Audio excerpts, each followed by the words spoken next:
okay আজি যেহেতু মোহনে আমাক ফুলকবিৰ কথা লৈ কামোৰ দি আছে বেছি বোলে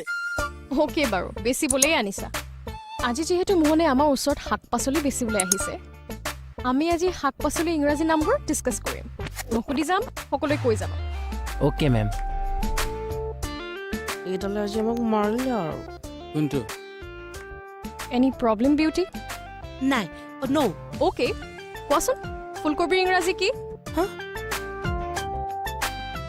ইংৰাজী হওক অসমীয়া হওক দাম কিন্তু এটাই মুঠতে ফুলকবিটো কিনিব লাগিছে মই তোমাক সোধা নাই বিউটি তুমি কোৱাচোন ফুলকবিৰ ইংৰাজী কি ফুলকবি ন ফুল ফ্লাৱাৰ কবিটো কবি পইণ্ট ফ্লাৱাৰ পইণ্ট নহয় ফুলকবি ইংৰাজী কলিফ্লাৱাৰ বুলি কয়